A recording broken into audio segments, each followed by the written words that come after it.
믿음과 신념과 비전은 거룩함에 도달하는 수단이다. 성령은 그것을 통해 실제 세상으로 너를 인도하고 너가 믿은 모든 허상에서 멀어지게 한다. 어린 시절 저는 어머니와 아버지를 잃게 되는 것에 대한 엄청난 두려움을 항상 가지고 있었습니다. 그 두려움이 잠시 안 느껴지는 듯할 때에는 안심하고 놀다가 그 두려움이 다시 표면으로 떠오를 때마다 저는 부모님과 한 자리에 있는 상태에서도 무슨 일이 일어날까봐 무서워하곤 했었어요. 하루는 이런 일이 있었습니다. 제가 6살 때쯤 되었을 때 가족들과 함께 63빌딩에 갔었습니다. 저희 일행은 많은 사람들과 더불어 지하 몇 층에서 올라오는 엘리베이터를 기다리고 있었는데 엘리베이터가 벨소리를 울리며 저희 층에 도착하여 문이 열리자마자 저는 신나서 먼저 뛰어들었습니다. 10,000원이 된 엘리베이터의 문은 제 가족들이 들어오기 전에 닫혔고 엘리베이터는 위층으로 올라가기 시작했습니다. 당시 계단만 있는 저층 아파트에 살던 저에게 그것은 거의 타본 적이 없는 신기한 기계였고 특히 초고층 엘리베이터는 난생 처음이었습니다. 그 신기한 기계가 이제 저를 부모님에게서 떼어내어 높은 하늘로 치솟고 있었던 것입니다. 저는 그때 엄청나게 무서워했던 것이 아직도 생생하게 기억납니다. 그리고 제가 어느 층에서 출발했는지 몰랐던 것도 기억이 납니다. 무슨 버튼을 눌러야 다시 내려가는지도 몰랐습니다. 한 가지 더 기억에 남아있는 것은 어느 아주머니가 제가 엘리베이터로 뛰어든 층수 버튼을 눌러주는 장면입니다. 그리고 얼마 지나지 않아 다시 하강하기 시작했고 문이 다시 열렸을 때 저는 거기에서 기다리고 있던 어머니와 아버지의 품으로 울면서 뛰어들었습니다. 저는 훗날 초등학교, 중학교, 고등학교 시절에도 가끔씩 6살 때의 그 날을 떠올리며 불안감이 서린 상상을 했습니다. 그때 다시는 부모님을 만나지 못했으면 어떤 일이 벌어졌을까? 그때 누가 나를 납치해 갔다면 내가 어떻게 되었을까? 제가 어릴 적부터 품고 있던 상실에 대한 두려움, 에고와의 동일시에 따른 그릇된 믿음과 그릇된 믿음을 기반으로 한 안정감이라는 허상에 대해 다른 관점에서 생각해보기 시작한 것은 상당히 최근에 일어난 일입니다.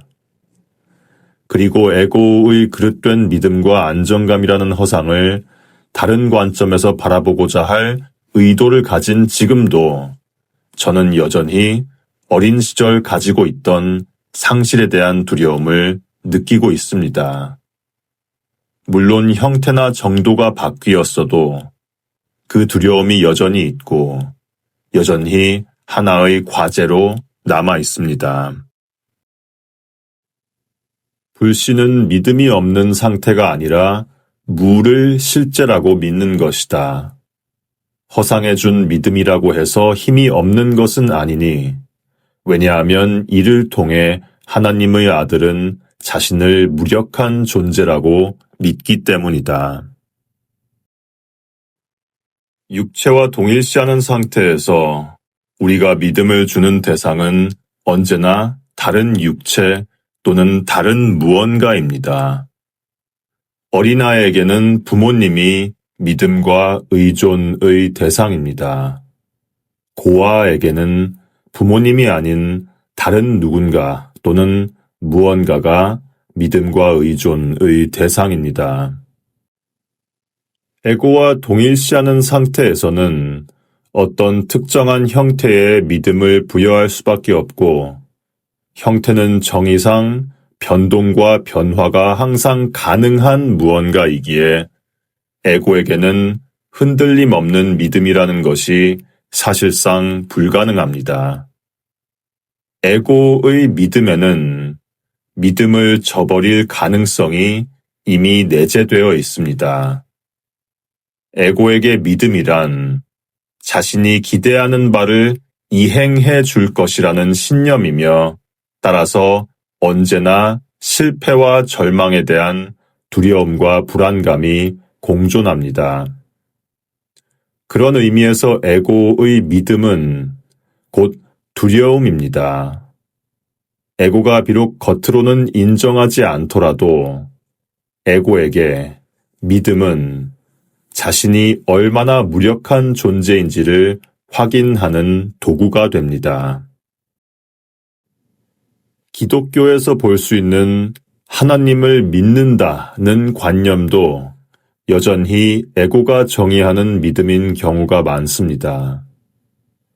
세상이 이런 비참한 상태이지만 결국 하나님이 세상을 구원할 것이다.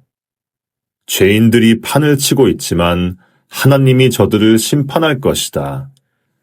내가 지금 선한 일생을 살면 하나님이 나를 천국에 가게 해줄 것이다. 비록 믿음이 바른 곳으로 방향을 잡은 듯이 보여도 그것은 하나님이라는 이름을 향하고 있을 뿐 내용은 세상의 다른 여러 가지 형태들에 대한 믿음과 똑같습니다. 지금은 이렇지만 나중에는 달라질 것이다 라는 시공간에 의존한 원인과 결과를 바탕으로 하고 있거나 지금 이렇게 해야 나중에 달라질 것이다 라는 조건에 기반을 둔 결과 차이를 바탕으로 하고 있습니다.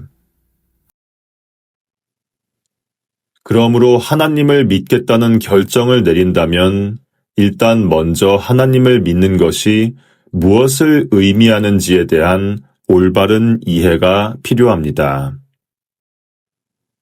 믿음과 신념과 비전은 확신을 얻은 상태에 도달하기 전까지만 의미가 있기 때문이다. 천국에서는 그러한 것을 모른다.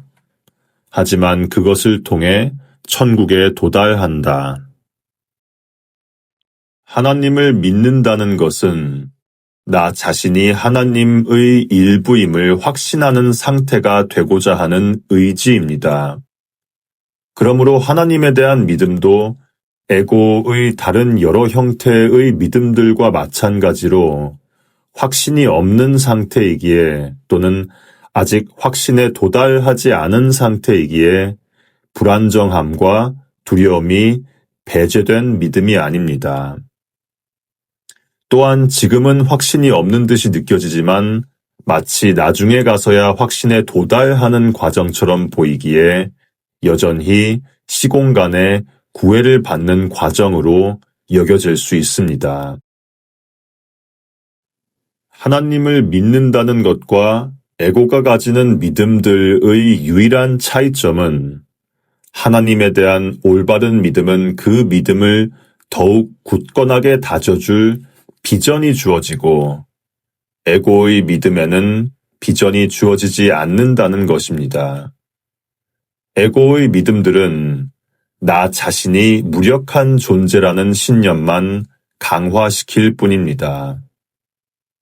비전은 에고가 우리의 정체가 아니고 육체가 우리의 거처가 아니며 물질 세상이 실제가 아님을 보여주는 물질 세상의 요소들을 여전히 활용하지만 물질 세상을 근원으로 하고 있지 않은 여러 가지 경험들을 가리키는 표현입니다. 하나님에 대한 믿음이 하나님에 대한 확신으로 이어지는 비전은 곧 있음입니다. 지금 존재하고 있음이 하나님이 우리의 근원임을 알려주는 비전인 것입니다. 에고를 교사로 삼고 있든 성령을 교사로 삼고 있든 우리는 항상 비전을 경험하고 있는 것입니다.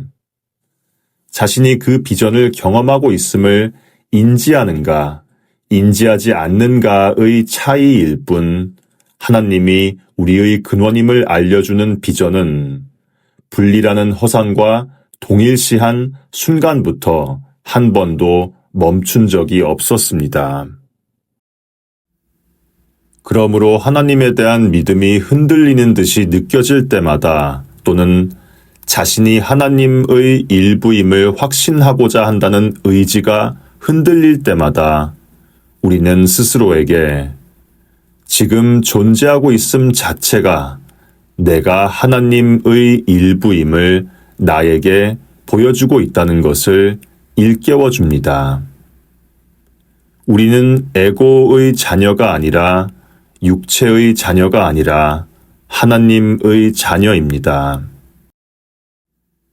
우리의 육체는 어린 아이에서 어른으로 성장하는 과정을 거쳐가지만 우리 마음의 본래 상태는 언제나 어린 아이입니다.